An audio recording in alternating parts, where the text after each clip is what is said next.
Hi viewers, அனைவருக்கும் வணக்கம். நான் உங்கள் பிரமிளா ஸ்ரீகுமார். டீச்சர்ஸ் எல்லாம் கிளாஸ் ரூம்ல குழந்தைகளை கண்ட்ரோல் பண்றதுக்கு கஷ்டப்படுறீங்க. எப்படி உங்க கிளாஸை ஆக்டிவா வச்சுக்கிறது, ஸ்டூடெண்ட்ஸை எப்படி நீங்க கவர் பண்றது அப்படிங்கிற ஒரு சில கருத்துக்களை இங்க பார்ப்போம். நம்ம டீச்சர்ஸ் கிளாஸ்ல நுழையும் போதே குழந்தைகள் நீங்க விஷ் பண்ணுங்க. குழந்தைங்க விஷ் பண்றாங்களோ இல்லையோ, நீங்க அந்த குழந்தைகள்கிட்ட விஷ் பண்ணுங்க. போனதுமே கிளாஸ்ல நுழைஞ்சதுமே நேற்று என்ன படித்தோம், ஹோம்ஒர்க் என்ன செஞ்சீங்க, என்ன படிச்சீங்க, யாரெல்லாம் படிக்கல, யாரெல்லாம் ஹோம்ஒர்க்ஸ் இல்லை, அந்த மாதிரி கேள்வி கேட்கறத விட என்ன சாப்பிட்டீங்க, நேற்று என்ன இன்சிடென்ட் நடந்துச்சு, இன்னைக்கு என்ன முக்கியமான நிகழ்ச்சி நடந்துச்சு அப்படிங்கிறத ஜென்ரலாக நீங்கள் பேசுங்க. அதே சமயத்தில் கிளாஸ்க்குள்ளே போனதுமே உங்கள் குழந்தைகளுடைய ஃபேஸும் ரீட் பண்ணுறதுக்கு பழகுங்க. அதாவது ஒரு சில குழந்தைங்க டயர்டாக இருக்கலாம், டல்லாக இருக்கலாம், இல்லை கிளாஸ் கவனிக்கிற மூடில் இல்லாமல் இருக்கலாம், இல்லை அந்த குழந்தைகளுக்கு ஏதோ ஒரு மனசால பாதிக்கப்பட்டிருக்கலாம், இல்லை உடம்பால் பாதிக்கப்பட்டிருக்கலாம்.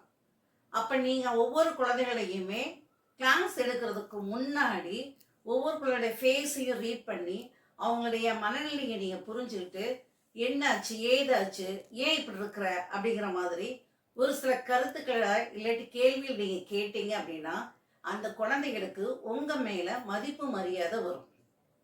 என்னையும் டீச்சர் அக்கறையாக பார்க்குறாங்க, என்னையும் டீச்சர்ஸ் கேர் எடுக்கிறாங்க அப்படிங்கிற மனநிலையில் அந்த குழந்தை உங்களை மேலே அட்ராக்டிவாக இருப்பாங்க.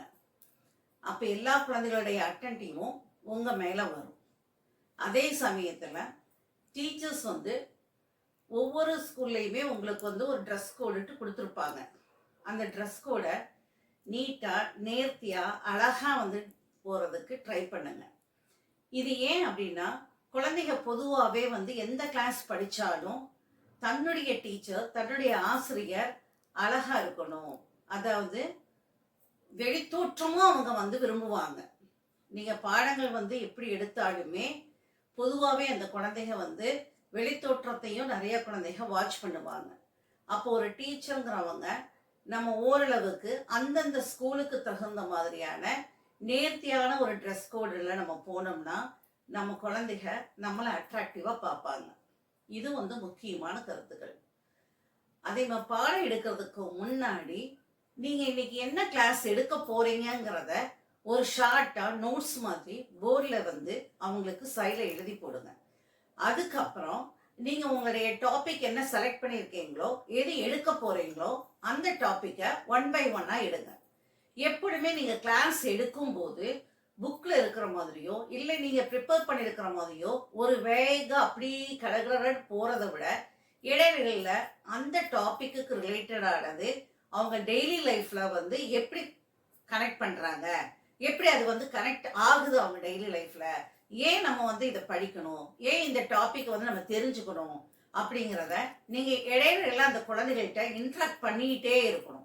நிறைய கேள்விகள் அந்த குழந்தைகள்கிட்ட கேட்டுக்கிட்டே இருந்தீங்க அப்படின்னா அந்த குழந்தைங்க வேற விஷயத்துலையோ இல்லை வேற நினைப்புலையோ இல்லை வேற எதுலையுமே டைவர்ட் ஆகாமல் உங்களுக்கு அட்டென்டிவாக உங்களுடைய கிளாஸுகளுக்கு ஆன்சர் பண்ணுறதுக்கு அவங்க ரெடியாகி இருப்பாங்க.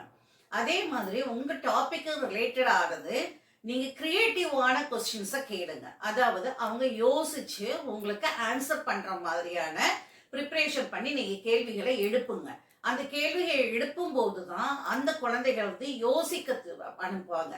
அதே மாதிரி ஒவ்வொரு தடவையும் அந்த குழந்தைங்க ஆன்சர் பண்ணும்போதும் நீங்கள் அந்த குழந்தைகளை அப்ரிஷியேட் பண்ணுறதுக்கு ஆரம்பிக்கணும். இந்த கேள்வியில எப்பொழுதுமே ஒரே குழந்தைகள்கிட்ட நீங்க கேள்வி எழுப்பாம அதே மாதிரி காமனா நீங்க கொஸ்டின்ஸ் எல்லா கிளாஸ்லயுமே எல்லா குழந்தைகள்கிட்டயுமே கேட்காம பர்டிகுலர் ஸ்பெசிபிக்கா ஒவ்வொரு குழந்தைகளுடைய பேரை மென்ஷன் பண்ணி நீங்க கேளுங்க. அப்ப அந்த பேரை மென்ஷன் பண்ணி கேட்கும் போதுமே அந்த குழந்தை சந்தோஷப்படுவாங்க. ஏன்னா ஒரு டீச்சர் ஒரு கிளாஸ்ல காமனா சொல்றதை விட ஒவ்வொரு குழந்தைகளுடைய பேரை மென்ஷன் பண்ணும் போதும் இந்த மிஸ் என்னோட பேரை மென்ஷன் பண்றாங்க, அப்ப என்னை கேர் எடுக்கிறாங்க, என்னை பார்த்துக்கிறாங்க அப்படிங்கிற ஒரு மனநிலை அந்த குழந்தைக்கு உங்க மேல கிரியேட் ஆகும்.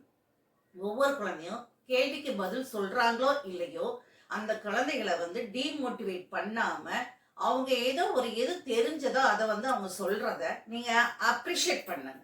அப்ரிஷியேட் பண்ணி அது குழந்தை தப்பான ஆன்சரே சொன்னாலுமே டிமோட்டிவேட் பண்ணாம இதுக்கு இதுதான் ஆன்சர் அப்படிங்கிற மாதிரி நீங்க கொடுங்க. அப்பதான் எல்லா குழந்தைகளுமே வந்து அடுத்தடுத்த கிளாஸ்ல இந்த மிஸ் இந்த மாதிரி கேட்பாங்க, இதுக்கு நான் அட்டென்டிவா இருக்கணும், இதுக்கு நான் ரெடியா இருக்கணுங்கிறத இன்ட்ரெஸ்டிங்கா உங்க கிளாஸ்ல வந்து அவங்க கண்டிப்பா வந்து கேட்பாங்க. இந்த மாதிரி பண்ணும்போது உங்க மேலையும் உங்க சப்ஜெக்ட் மேலையும் அந்த குழந்தைகளுக்கு பிரியமும் மதிப்பும் மரியாதையும் வரும். அதனால உங்களுடைய ஹோம்ஒர்க்கை நீங்க எடுக்க எடுக்க கண்டிப்பா அந்த குழந்தைங்க வந்து ப்ரியாரிட்டி கொடுத்து நல்லா பண்ணுவாங்க, நல்லா ப்ரிப்பேர் பண்ணுவாங்க, உங்க சப்ஜெக்ட்லயும் நல்ல மார்க் வாங்குவாங்க. நீங்க என்ன சொன்னாலும் அந்த குழந்தை வந்து செய்யறதுக்கு ரெடியா இருப்பாங்க. இந்த டிப்ஸை ஃபாலோ பண்ணி பாருங்க. அடுத்த பதிவுல நான் இன்னும் வேற ஒரு டிப்ஸ் வந்து நான் கொடுக்குறேன். இதுக்கும் மேல ஏதாச்சும் டவுட் இருந்தது அப்படின்னா கமெண்ட் பாக்ஸ்ல வந்து கமெண்ட் பண்ணுங்க, நான் ஆன்சர் பண்றேன். இந்த பதிவு உங்களுக்கு தேவை இல்லாட்டியும் உங்களுடைய ரிலேஷன்ஸுக்கு, உங்களுடைய ஃப்ரெண்ட்ஸுக்கு, உங்களுடைய கூட ஒர்க் பண்ற கொலீஸுக்கு கண்டிப்பா இது தேவைப்படும். அதனால வந்து ஷேர் பண்ணுங்க, சப்ஸ்கிரைப் பண்ணுங்க. மீண்டும் தொடர்வோம். வணக்கம்.